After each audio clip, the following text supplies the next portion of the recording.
Hello' everyone, মই ৰমেন, আপোনালোকৰ fitness trainer. তো আজি আচলতে মই এটা বেক পেইনৰ ওপৰত ভাল ভিডিঅ' বনাব লৈছোঁ। যিখিনি মানুহৰ বেক পেইন, বৰ্তমান ঠাণ্ডাৰ দিন আহি আছে, আপোনালোকৰ যিখিনি মানুহৰ বেক পেইন হয়, সেইখিনি মানুহৰ ঠাণ্ডাৰ দিনত অকণমান বেক পেইনটো বেছি হ'ব ষ্টাৰ্ট কৰে। ঠাণ্ডাৰ দিনত অকণমান লাগিব ষ্টাৰ্ট কৰে বেক পেইন। তো তেখেতসকলে বেক পেইনৰ পৰা কেনেকৈ ৰিলিফ পাব, তো বেক পেইনটো নহ'বৰ কাৰণে তেখেতসকলে কি কি এক্সাৰচাইজ ঘৰত কৰিব পাৰিব।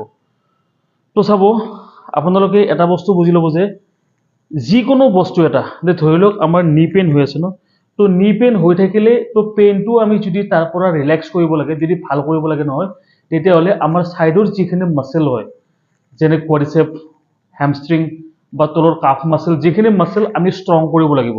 মাচেলখিনি ষ্ট্ৰং থাকিলে এই আমাৰ যিটো নি হয়, নিটোৱে বহুতখিনি ৰিলিফ পাব, লগতে আপুনি ৱাকিং কৰাতে আপুনি সুবিধা হ'ব, ৱাক কৰোঁতে আপোনাৰ সুবিধা হ'ব। তো নেক্সট আমি আদি ক'ব লৈছোঁ যে বেক পেইন।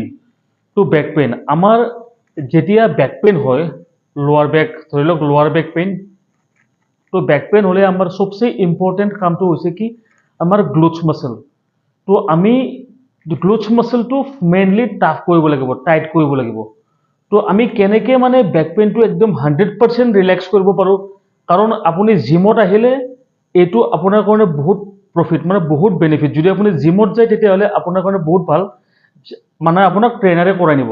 কিন্তু যদি আপুনি ঘৰত থাকে তেতিয়াহ'লে আপুনি কেনেকৈ বেক পেইনৰ পৰা ৰিলিফ হ'ব, তো আপোনালোকক মই দুটামান এক্সাৰচাইজ দেখাই দিম।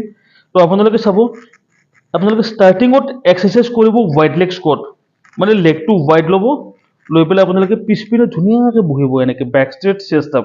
এইটো মেইন টাৰ্গেট মাচেলটো ইনাৰ থাইজ হয়, কিন্তু তাৰপিছত এইখিনি মাচেল আপাৰ গ্লুটছৰ ওপৰত লাগে। বেক ষ্ট্ৰেট চেষ্ট আপ, 1 2 3, এইটো আপুনি 10 টাইমছ একদম শ্ল' 10 বাৰ 10 বাৰ 10 বাৰ 3 বাৰ কৰিব। এইটো এটা 1 নম্বৰ এক্সাৰচাইজ। নেক্সট 1 2 3 4, এইটো আপুনি 10 15 20 যিমান পাৰে। এইটো এক্সাৰচাইজ বহুত ভাল। এইটোতো আপোনাৰ গ্লুটছৰ গোটেই গ্লুটছৰ টাৰ্গেট হয়, লোৱাৰ বেকৰ কাৰণে বহুত ভাল। এইটো যদি আপুনি গ্লুটছৰ কাৰণে ৱৰ্কআউটটো কৰে, যদি আপোনাৰ গ্লুটছটো টাইট থাকে, গ্লুটছটো টাফ হয়, তেতিয়াহ'লে আপোনাৰ লোৱাৰ বেক 100% পেইন নহয়। নেক্সট আপোনাৰ ঘৰত কৰিব পৰা এটা চবচে বেষ্ট এক্সাৰচাইজ, আপুনি এনেকৈ ল'ব।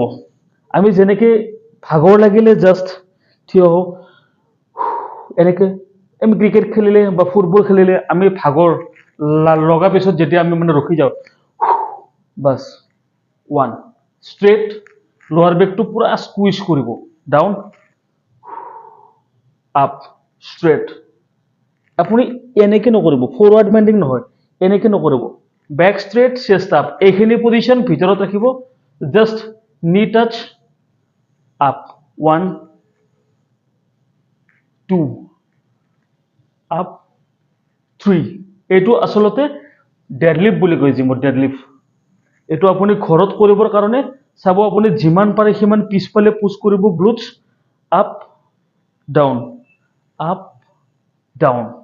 নেক্সট ষ্টেণ্ডিং এক্সাৰচাইজ, আপুনি থিয় হৈ, যদি আপোনাৰ ৰাতিপুৱা শুই উঠাৰ পিছত বেক পেইন হৈ আছে, পেইনটো লাহে লাহে বাঢ়ি গৈ আছে, তেতিয়াহ'লে আপুনি বডিটো ষ্টিফ নাৰাখিব, টাইট কৰি নাৰাখিব, জাষ্ট 1 2 3 4, এনেকৈ লাহে লাহে ধুনীয়াকৈ 5 6 20 20 বাৰ 20 বাৰ 2টা বা 3টা ছেট কৰি দিব।